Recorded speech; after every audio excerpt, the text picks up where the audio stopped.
दोस्तों नमस्कार। दोस्तों 24 घंटे के अंदर भारतीय राजनीति में एक भूचाल सा आ गया है। भूचाल आने का कारण ये है कि उपराष्ट्रपति जगदीप धनखड़ ने अचानक रात में 10 बजे ये ट्वीट कर दिया कि वो अपने पद से इस्तीफ़ा दे रहे हैं, उपराष्ट्रपति के पद से इस्तीफ़ा दे रहे हैं। और उसने कारण ये बताया कि उनकी सेहत ठीक नहीं रहती है और डॉक्टरों के हिसाब से अब उनको अपनी सेहत का ध्यान रखना चाहिए। आपको याद होगा कि 2-3 महीने पहले एम्स में उपराष्ट्रपति जगदीप धनखड़ भर्ती हुए थे और उनको देश के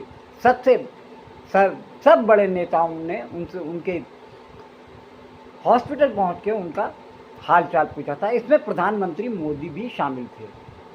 अचानक पहले दिन 21 तारीख को जब राज्यसभा में मानसून सत्र चल रहा था, शाम 7 बजे तक जगदीप धनखड़ जी अपनी पूरी मुस्तैदी के साथ, पूरी तन्मयता के साथ, पूरी जोश व खरोश के साथ अपनी ड्यूटी निभा रहे थे।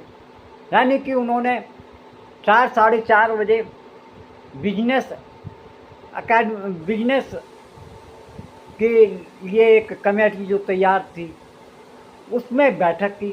उसमें बहुत सारे बड़े नेता विपक्ष के भी थे, लेकिन सबसे बड़ी बात थी जो लोगों को समझ में आ रही है, उस बैठक में जेपी नड्डा और किरण रिजिजू को भी आना था, लेकिन वो उस मीटिंग में शामिल नहीं हुए। लोगों का ये कयास लगा रहे हैं कि शायद ये बात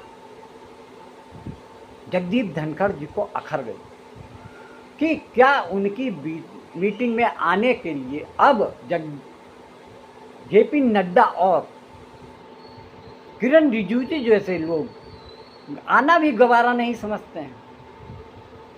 ये तो एक पक्ष की बात है कि इस बात को लेकर किरण जो उपराष्ट्रपति जी ने अपना इस्तीफ़ा रात में भेजा और सुबह होते होते वो इस्तीफ़ा मंजूर भी हो गया।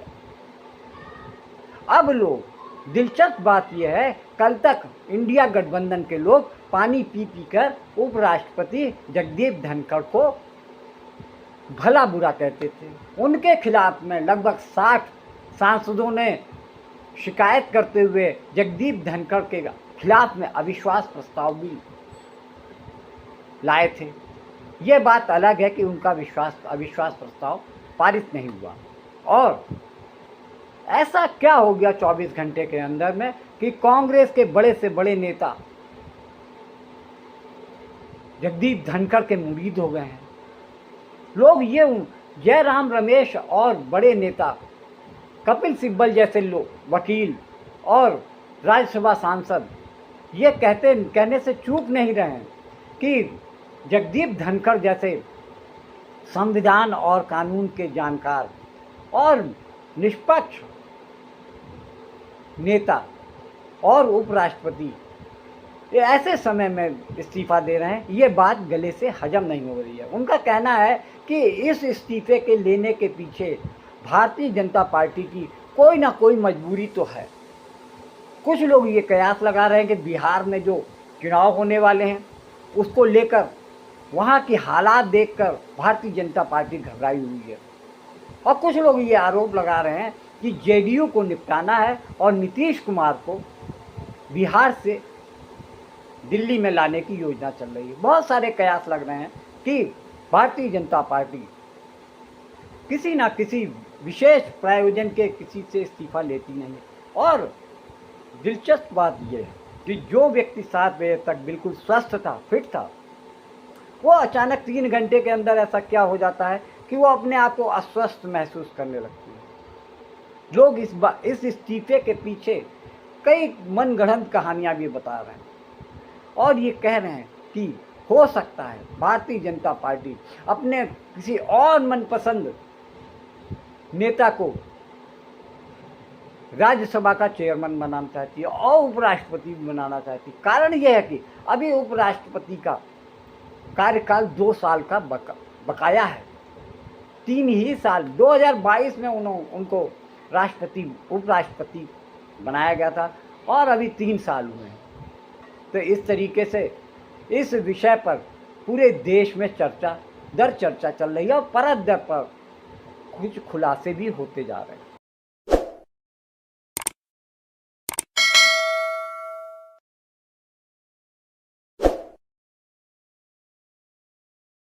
कुछ दर्द होता है, कुछ पीड़ा होती है जब अपनों में से कुछ लोग विदेशी भूमि पर जाकर उभरते हुए भारत की तस्वीर को धूमिल करने का प्रयास करते हैं। इस पर अंकुश लगना चाहिए।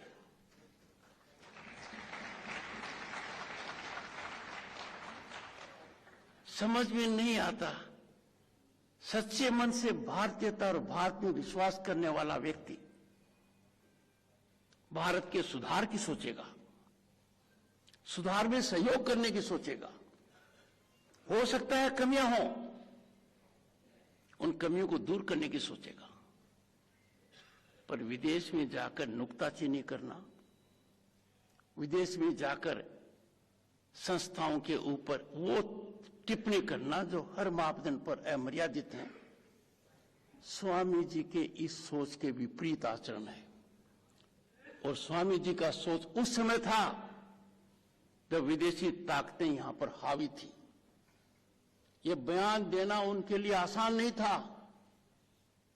आज तो हम स्वतंत्र हैं, अमृतकाल में हैं। अब जरा खुलासा करते हैं थोड़ा सा जगदीप धनखड़ जी के राजनीति और उनके निजी जीवन की कुछ बात कर लेते हैं। जगदीप धनखड़ जी ने, जो कि एक घाघ नेता के रूप में जाने जाते हैं, वकील के रूप में इतना नहीं जाने जाते हैं, लेकिन अपनी घाघ और चतुरता के लिए वो काफ़ी जाने जाते हैं। और ये भी कहा जाता है कि उन्होंने घाट घाट का पानी पिया, यानी कोई भी ऐसा दल बकाया नहीं है जिसमें कि जगदीप धनखड़ जी गए ना हो। ये बात पहले वो 89 से लेके 91 तक वो जनता दल के टिकट पर झुंझुनू से चुनाव जीते थे और उसके बाद वो कांग्रेस में भी गए। कांग्रेस के टिकट पे वो चुनाव लड़े, लेकिन इत्तेफाक से वो चुनाव जीत नहीं पाए।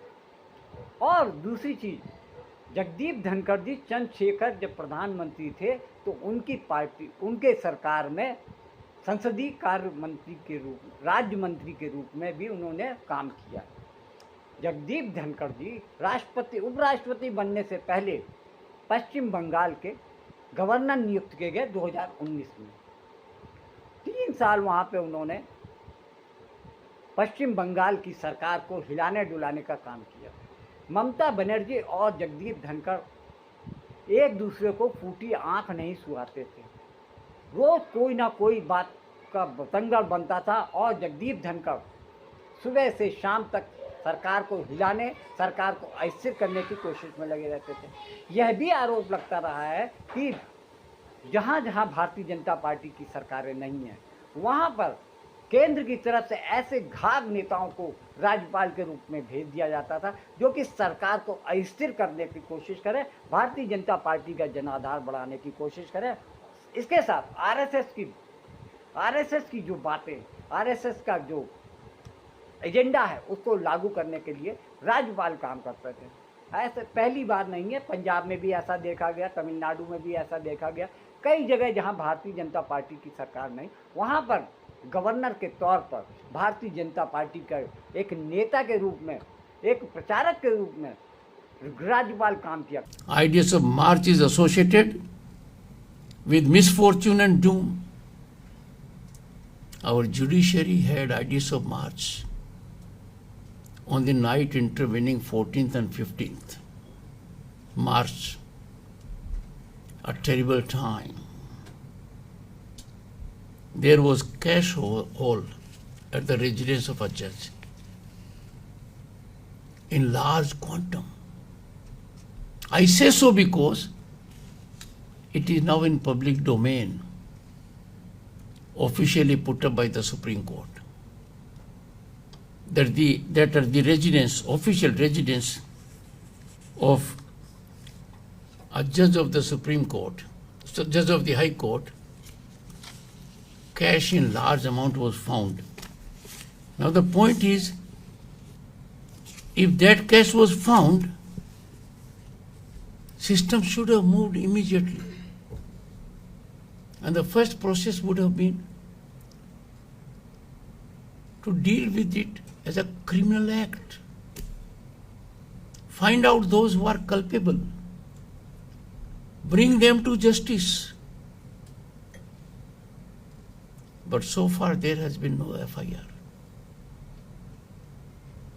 The government at the central level is handicapped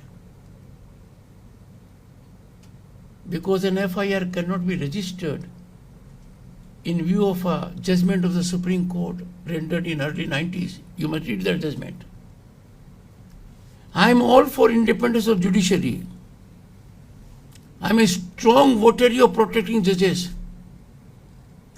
Judges deal with very difficult situations. They decide cases against the executive.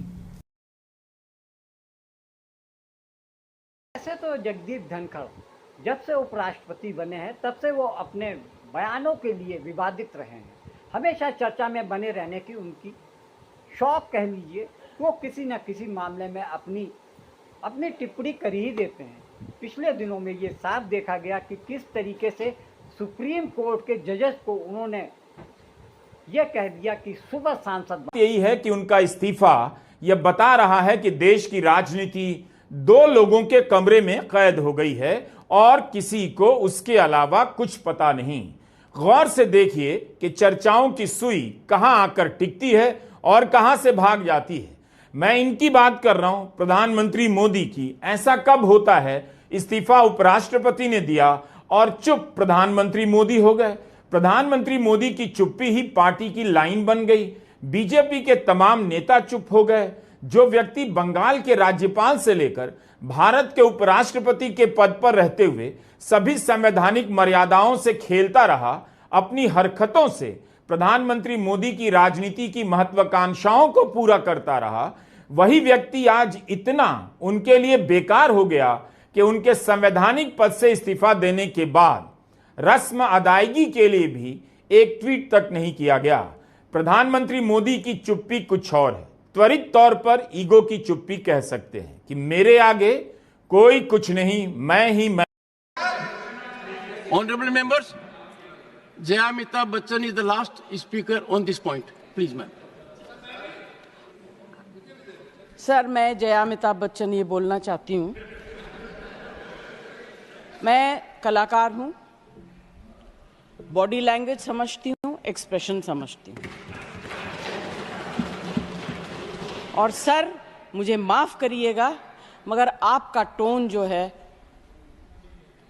is not acceptable. We are colleagues, sir. You may be sitting on the chair. Jaya ji. And I remember when I went to school. Jaya ji, take your seat. Jaya ji. 1 second, ma'am. Yes. Let me be serious at your lighter note. And let me be very serious at your very lighter note. Sir, मैं जया अमिताभ बच्चन आपसे पूछ रही हूँ।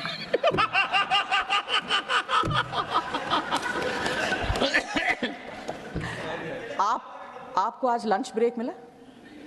नहीं मिला। तभी आप बार बार जयराम जी का नाम ले रहे हैं। आप उनके नाम बगैर लिए आपका खाना हजम ही नहीं हो। अब एक चीज बताऊं, लाइटर नोट पर बताऊं, मैंने लंच रिसेस में लंच नहीं लिया, पर उसके बाद मैंने लंच जयराम जी के साथ लिया और आज ही लिया।